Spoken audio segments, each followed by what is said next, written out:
जय श्री राम, जय श्री कृष्ण। ओम नमः शिवाय। मित्रों, आज आपणे प्रदोष व्रत की कथा करीशुं। आ वखते प्रदोष व्रत मंगलवार एटले के भौम प्रदोष व्रत आवे छे। तो पहला प्रदोष व्रत की महात्म्य सांभळीए। तो नवरात्रि ना दिवसे भगवान नरसिंहे हिरण्यकश्यपनो संहार कर्यो। आ समय ने प्रदोष कहेवामां आवे छे। तेथी आ समये प्रदोष अथवा तो त्रयोदशीनुं व्रत करनार परिणित स्त्रीओनुं सौभाग्य अखंड रहे छे।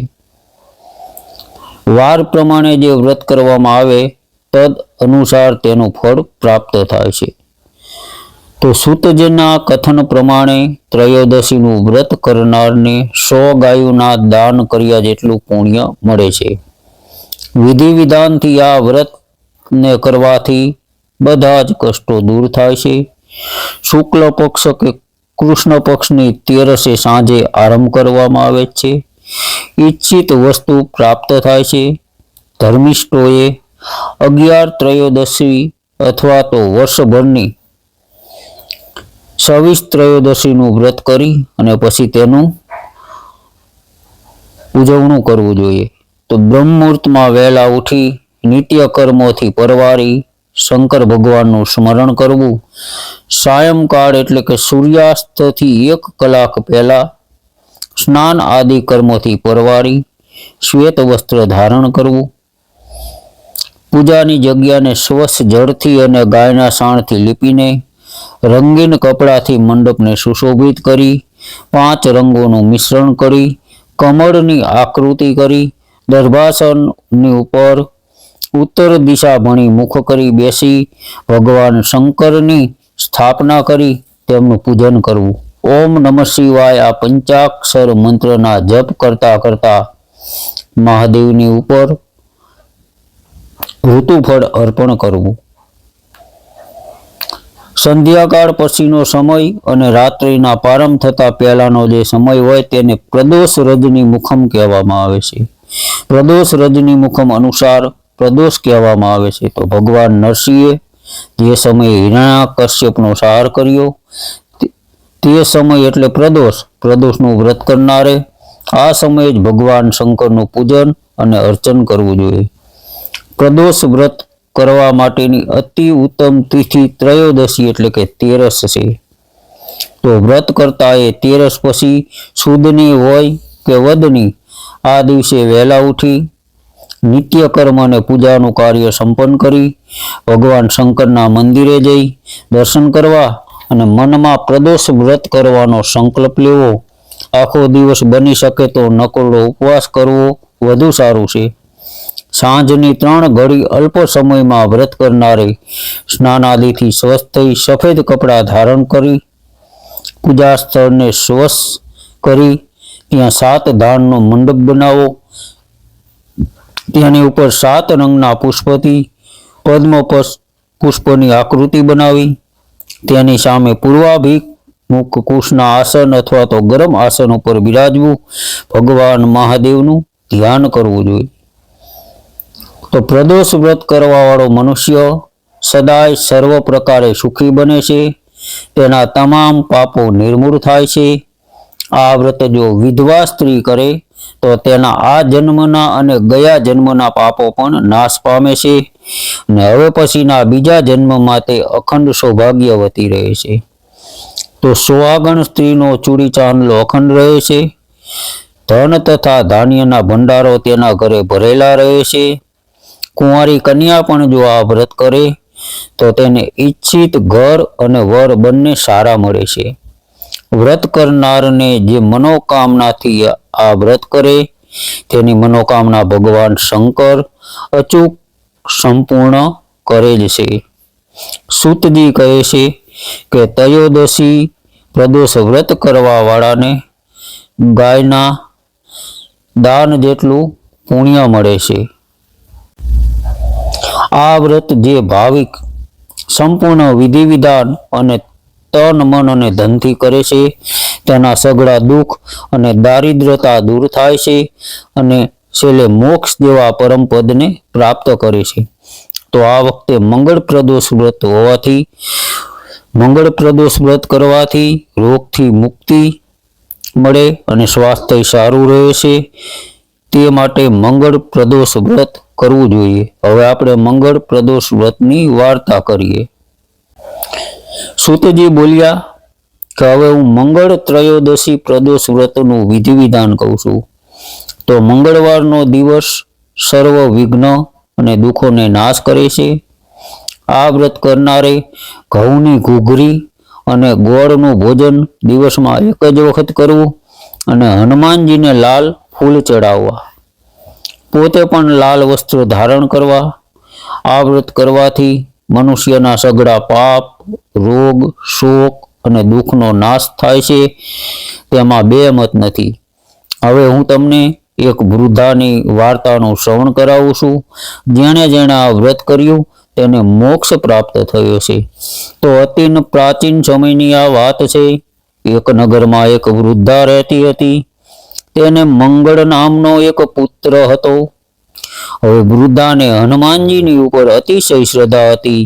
તે દરેક મંગળવારે હનુમાનજીનું વ્રત રાખે અને યથાવિધિ તેને ભોગ ચડાવતી હતી.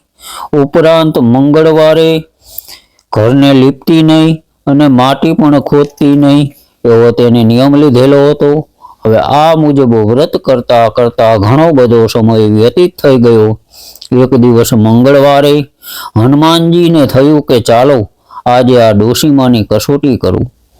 હવે હનુમાનજી તો સાધુનું સ્વરૂપ લઈ ડોશીના દ્વાર ઉપર આવીને બોલ્યા કે છે કોઈ હનુમાન ભક્ત જે મારી ઈચ્છાને પૂર્ણ કરે? હનુમાનજીના આ શબ્દો વૃદ્ધાના કાને પડ્યા. તે તરત બહાર આવી અને પૂછવા લાગી કે બોલો મહાત્મા, શું આજ્ઞા છે?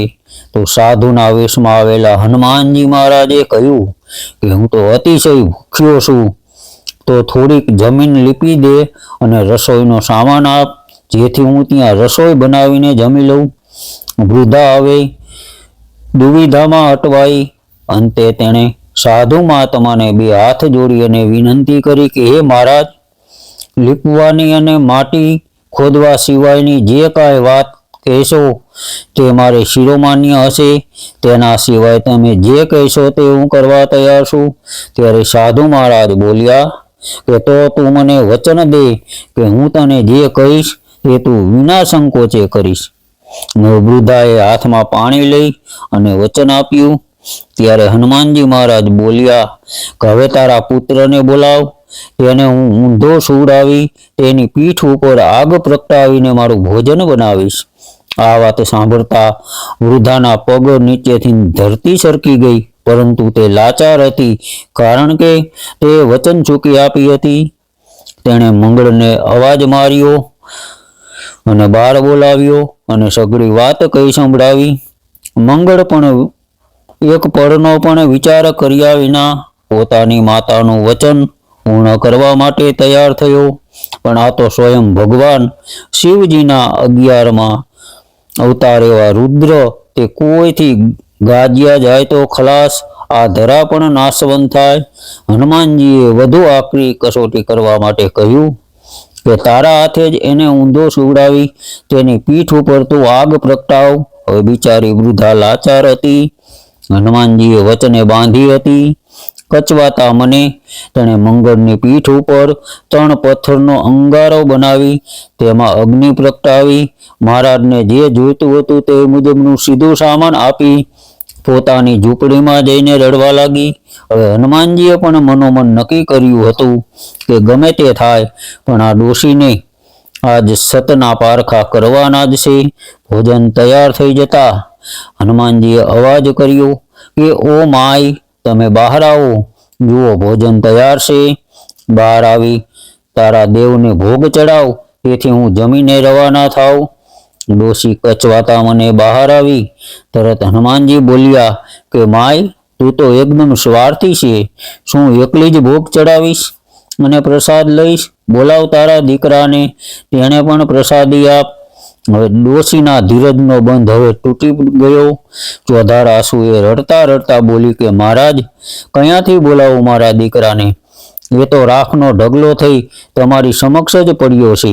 ત્યારે હનુમાનજી હાસ્ય સહિત બોલ્યા કે માય, હનુમાનજી ઉપર વિશ્વાસ રાખ, તારું કલ્યાણ થશે. ડોશી તો ભાન ભૂલી ગઈ. તેણે અવાજ માર્યો કે મંગળ, એ બેટા મંગળ, તું બહાર આવો. મંગળ તો હસતો હસતો બહાર આવ્યો. આ જોઈને ડોશી અવાક થઈ ગઈ. હવે ડોશીના જ્ઞાન ચક્ષુ ખુલી ગયા હતા.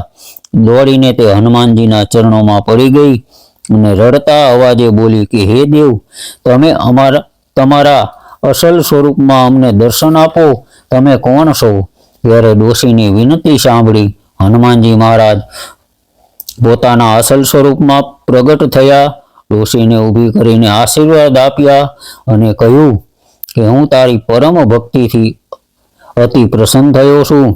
તને વરદાન આપું છું કે તું અને તારો દીકરો મંગળ જીવશો ત્યાં સુધી તમને કોઈ પણ વાતની કમી રહેશે નહીં અને મૃત્યુ પછી પણ તમને બંનેને મોક્ષ પ્રાપ્ત કરશો. આમ કહી હનુમાનજી મહારાજ અલોપ થઈ ગયા. ડોશીને દર્શન દઈ હનુમાનજી મહારાજ અદૃશ્ય થયા. તો હે ભક્તજનો, જે કોઈ આ મંગળ ત્રયોદશી વ્રતની વાર્તા સાંભળે અથવા તો વાર્તા કરે અને આ વ્રત કરે, તેની સર્વે મનોકામના હનુમાનજી મહારાજ પરિપૂર્ણ કરે છે. ઓમ નમઃ શિવાય. મિત્રો, તમને આ વિડીયો ગમ્યો હોય તો લાઈક કરો અને શેર કરો. આવા અવનવા વિડીયો જોવા માટે આપણી ધાર્મિક સ્વર ચેનલને સબસ્ક્રાઈબ કરો. બધાને ઓમ નમઃ શિવાય. ઓમ નમો નારાયણ.